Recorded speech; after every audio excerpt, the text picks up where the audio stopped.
I made my first portfolio from scratch in 2 weeks to apply for my dream job. Here's what I learned. I found the opportunity on ArtStation. They were looking for a digital concept artist for a dark fantasy novel series being adapted to visual episodes on YouTube. We are currently producing a full cast audiobook featuring recognizable talent, original music, and sound effects. Once complete, we plan to release 5-minute visual episodes on YouTube. Each episode will feature a stylized text box with character portraits, expressions, voice-acted dialogue, and background artwork to set the tone of each scene. This is a dark fantasy book series, so tone would be along the lines of Elden Ring and perhaps Game of Thrones. A Dark Souls version of Lord of the Rings, if you will. Realistic, mysterious, but contrastingly beautiful at times. Now, I love Dark Souls and Lord of the Rings. I absolutely love the gritty, dark, and oppressive atmosphere of Dark Souls and the vast and rich world of Lord of the Rings. The way they both work themes into environments and the landscapes themselves has always struck me, and is something I've tried to do in my own work. I really wanted this job, so I was very motivated to complete everything on time, even if I do notoriously struggle with motivation and consistency. So this was the first piece I started with. I wanted to create a dark, moody, and eerie piece that communicated greed in some way. I settled on this idea of a tree that resembles a hand, grasping the moon with its giant roots trampling the other trees. I wanted to create 5 to 8 pieces, but unfortunately I only finished 5. Here were some of my ideas. Number 1. A moody environment piece. 1 architecture piece, 1 forest or wilderness piece, 1 character drawing of a woman, 1 character drawing of a man. And then I thought of 1 undead skeleton piece inside a dungeon or something, and then 1 character lineup and turnarounds. I started this, but it didn't work out too well. Moving into the speed paint. I had no prior experience. It was my first time applying for a job, and I didn't have a portfolio, resume, or cover letter. I regretted not making one before, but as an artist, you never feel good enough to put yourself out there. This dissatisfaction and recognition that we could always be better is what allows us to grow, but can sometimes prevent us from taking initiative in the first place. This is the first big thing I learned. You don't have anything to lose by putting yourself out there and trying. You learn as you go, and your skill is improved through experience. If there's an opportunity like this that urges you to take initiative, take it, and see the value in it even if you don't get the job. The only potential negative is disappointment, but that's self-imposed. If we manage our expectations beforehand and don't measure our successes and skill level based on whether we get the job or not, we won't be disappointed. So my recommendation to you is to take action. Don't hold yourself back from valuable experiences, or else you'll get to the skill level you want much slower. You miss every shot you don't take. Here I thought about adding a character into the foreground, maybe like a thief character holding up a coin. I wanted to mirror the moon and the hand in the background through a character's hand, but my problem was I just couldn't get the pose right. I was on a time limit, so usually I would have stopped and went and studied the figure I was trying to draw, but it just didn't work out this time, so I decided to leave it out. I thought this swampy, foggy scene would be a good fit for what they wanted, although it isn't exactly dark fantasy. I kept feeling kind of silly for even attempting to apply because of how low my chances were. I would still call myself a beginner in many ways, but regardless, try not to feel dumb for simply trying, especially with things that feel daunting and out of reach to you. Another thing I wanted to talk about is the illusion of motivation. Motivation isn't always completely uncontrollable and elusive.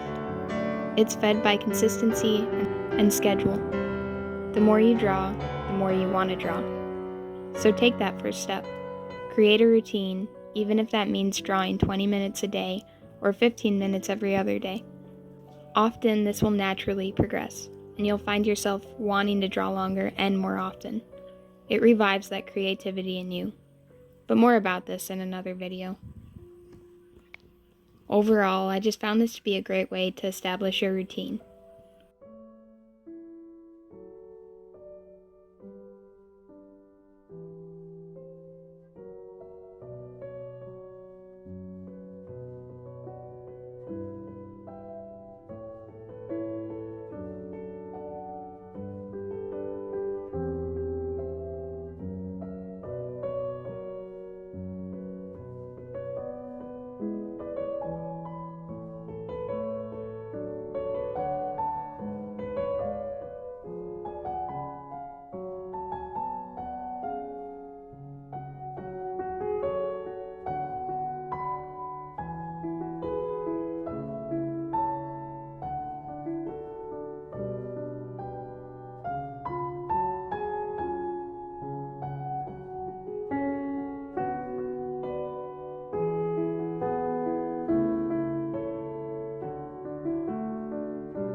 Now you may have noticed this looks a little different than the final version I used in my portfolio.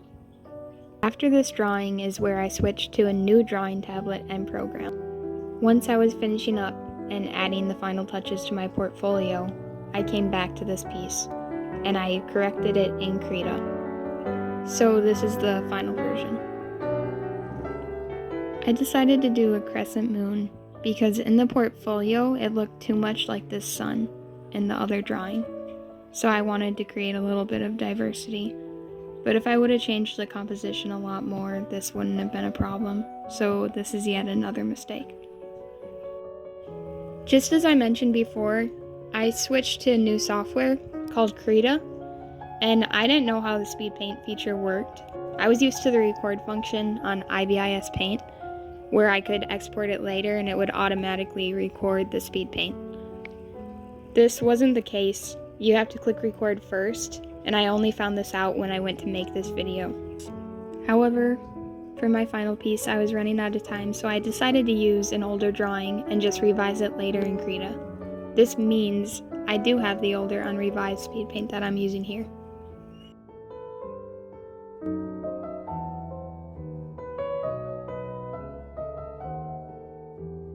So this is one of my original characters, and as you can see, he's not in a dark fantasy setting.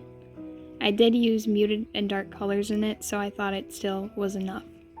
But if I were to get a second chance, I would have managed my time better and drew a character that's actually in a dark fantasy setting. I also don't like this drawing at all, and I think having it in my portfolio may have hurt me. I have so much to learn about drawing people. I need to study anatomy and perspective. His face is off and his pose is stiff. He's supposed to be leaning against a wall with the view positioned lower, but it just looks like his feet are really big. Yeah, overall I'm not very happy with this, and I wish I would have had a bit more time in order to make an original piece. As you can see, I corrected some of these mistakes, but I realize now that I darkened it way too much when I tried to fix the lighting issues. They specifically specified that they wanted consistency across scenes, and my values were not consistent at all, so I think this really did hurt me.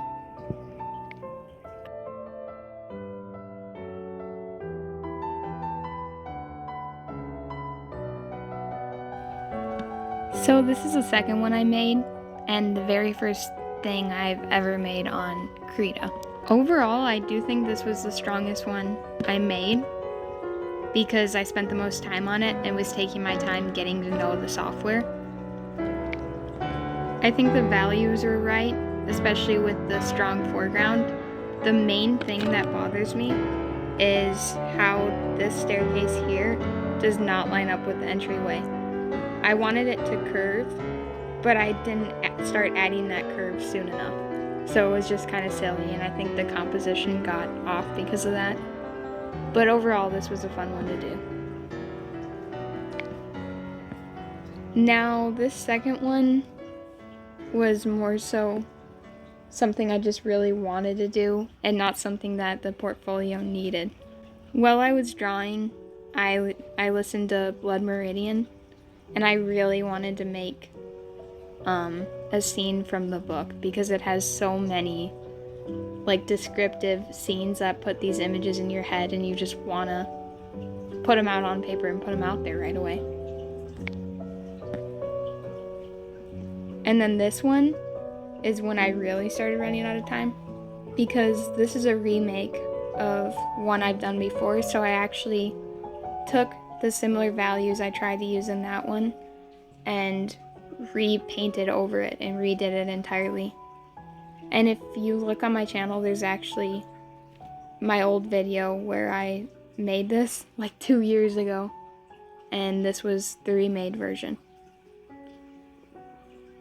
Overall, I like this, but I think the background should have been a lot brighter, and it should have been, I think overall it should have been a lot lighter. This is another one I messed the values up on. Then this one, and then that one, so that's all. It was just 5 pieces. The 3 key things to remember when creating your own portfolio is, firstly, to plan things out. Go through many different ideas and compositions before settling on one. Create a schedule to follow to ensure you get everything done on time. Focus on your strengths. Show your unique style and showcase what makes your art unique. And lastly, show diversity. This means diversity across scenes, moods, and subject matter. Ask yourself what the hiring team is looking for and build a portfolio around that while still showing diversity. Be adaptable. So at the end of the day, I didn't get the job, but I had a lot of fun making all these pieces, and I learned a lot. I made my first resume, cover letter, and portfolio, and I established good routines and habits. So even though I didn't get it, I would recommend you guys to try, because it's not about whether you make it in or not, it's about learning and building those skills along the way.